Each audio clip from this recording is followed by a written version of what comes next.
Good morning, my name is Heidi, these are the Tudor Cottage Diaries, and this is my cottage garden. And yes, the beehive has been put into position.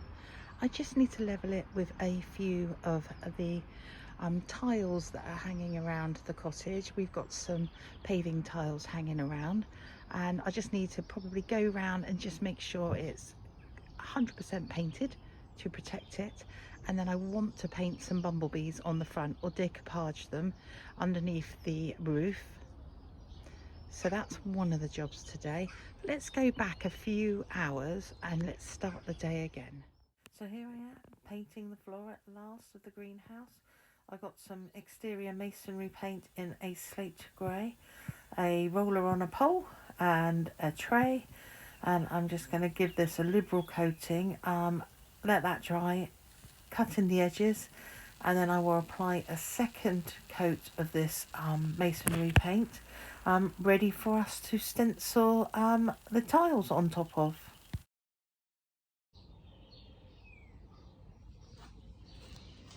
Cutting in to do around the edges, and then when this dries, so probably tomorrow, I will apply a second coat, and then we should be ready for the stencils. And all my plants are all going to be snug here tonight. So it's had a second coat applied, it's had the cutting in done, and now my husband, who is more able than I to kneel down for long periods of time, is applying the two stencils with a cream masonry paint over the top to create the look of tiles on the floor of the greenhouse. We tested these on a piece of wood first, and we're really happy with the colour combination. So yeah, here he goes. My husband, who's better than me at working on his knees, has started the floor. Oh, I love it so much. I love it so much.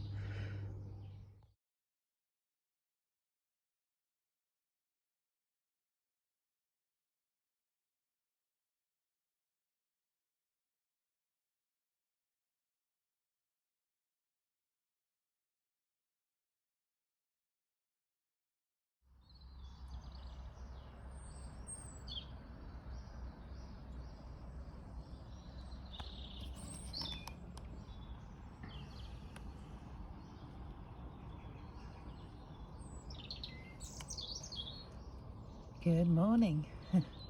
A slow wake up for me, but it's time to come and tidy up this mess, move the little beehive into its final position with my son, and yeah, finish the greenhouse job.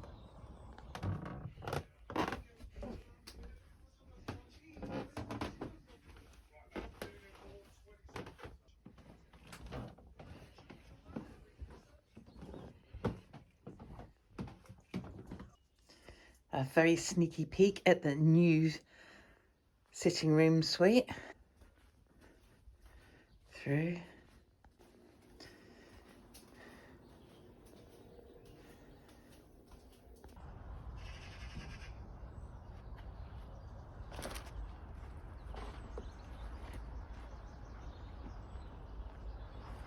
Not as bright as it's been over the weekend, but it's dry and warm. Time to do some of the neatening up on this floor.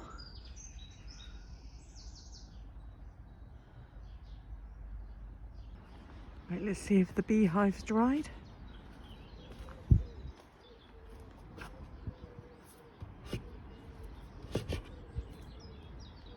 Sufficiently dry to move.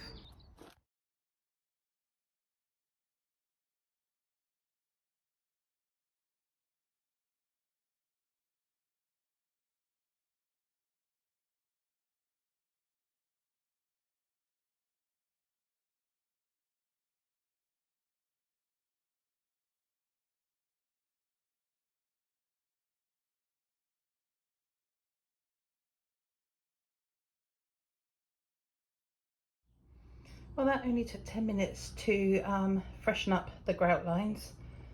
And then David will be back in here tonight. We're going to do half tile borders just up here because it's an irregular shape and going under the plant beds.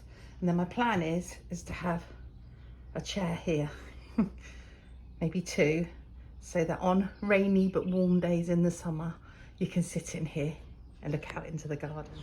Looking around the garden, I can see that the flood we had, there is a video, so check it out. We had a major flood here at the cottage in November, has caused a dramatic effect on our bulbs. So I know that I've planted over the last 5 years around 2,000 daffodil bulbs in this front garden, and there's definitely not 2,000 daffodils in the front garden now. Only on the higher ground, the ground that wasn't under the flood. We're in early March now and this ground has not dried out since November, and I can see the plants that have suffered, and I can see the plants that have actually prospered in that flood water. But I'm very disappointed about the bulb situation because this front garden is genuinely, normally, absolutely a riotous colour of daffodils, yellow. The wall is still stunning with the tete-a-tetes, absolutely stunning. The daffodils we planted on the bank, and then when they sent the plough through last year, they oiked some of them out and into the field. So there's a smattering of daffodils now in the field next to us. Can you spot the difference? This area is always above the flood level. And there's that yellow I was talking about, even right down to the rose garden. But there we go. I know now not to plant daffodils in the front garden. So I have picked some of those valuable daffodils, and I'm going to do my first vase of flowers for the new utility room in a smoky glass vase, because that's our colourways. There they are, excuse my finger there, and I'll get these arranged.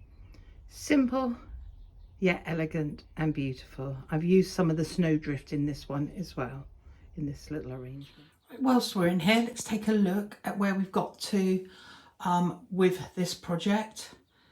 And I've started to stage it, because why wouldn't I, even though we're still missing a door and the trim around the bathroom door. Absolutely love these pictures from Whistlefish down in Cornwall that are made to look like postcards with watercolours on them.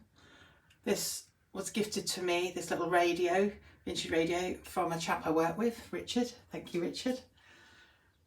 My Purdian fig, absolutely love the smell of Purdian fig. I bought my seed packet tin in because it's the right colour blue. And then we've got a few of our books. This is a vintage inhaler for when you've got a cold, for your sinuses, and this has come from a French flea market, like a car boot sale, and it cost me €4. The shoe shine kit is from a local second-hand Bracon kind of antique place called Robin's Nest, and that cost me £6. The little brush there is a Gisela Graham. I don't know if I said that correctly. The brush was about £4 years and years ago, and that will be hung up. We've got a French enamel bowl, which was again from, I believe this one was from Radcliffe's Reclamation and Antique Centre, which is at New Milton, just down the road from us.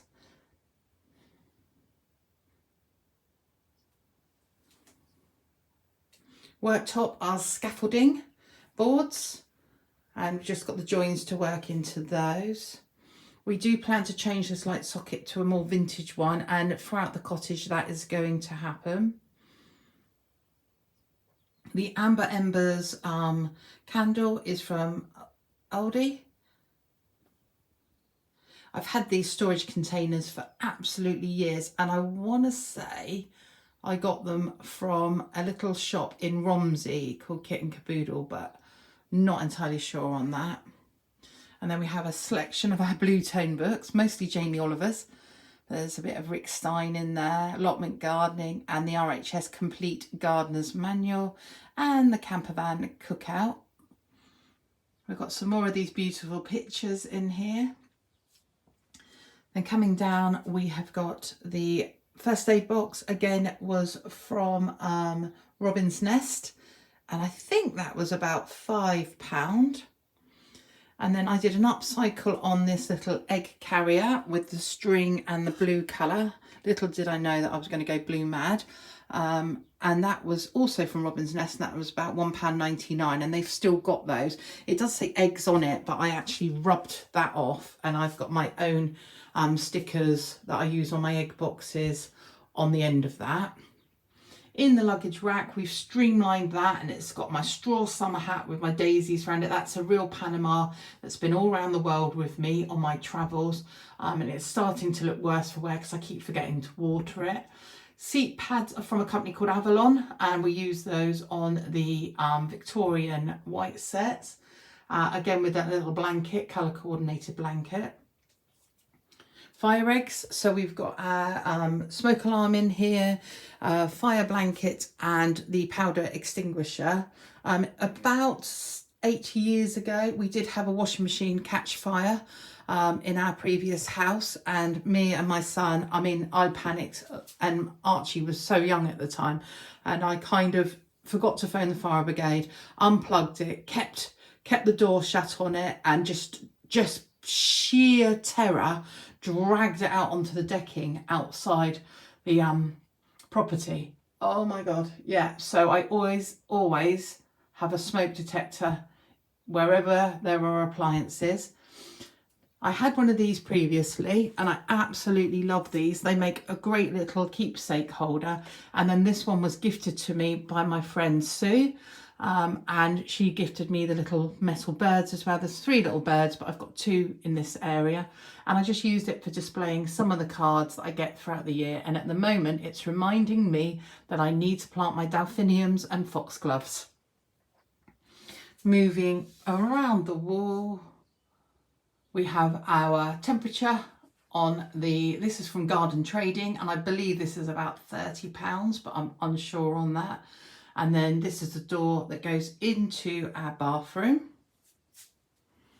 And you will see that if I step up the step, it's the same colourway, just for some continuity. Still missing a door. My husband's making that probably over the next few nights, so you'll probably get to see that. We need to add the door trim, and then we need the kickboard just on the bottom here, or plinth as we call it in the UK. And again, we've gone for blue and copper. So the copper tap, copper waste trap in the enamel bowl. And if you can see what's going on outside the window, lots of birds using the bird table, and a couple of pheasants out there as well today. Well, these have been my diaries. Thank you very much for joining me. To all my new subscribers, thank you very much. I appreciate each and every one of you. Please leave comments below. I have so far got a 100% success rate of commenting and acknowledging every single comment that's ever been left on this channel. So thank you for those. I really love reading them, and absolutely wish you all a fantastic week ahead.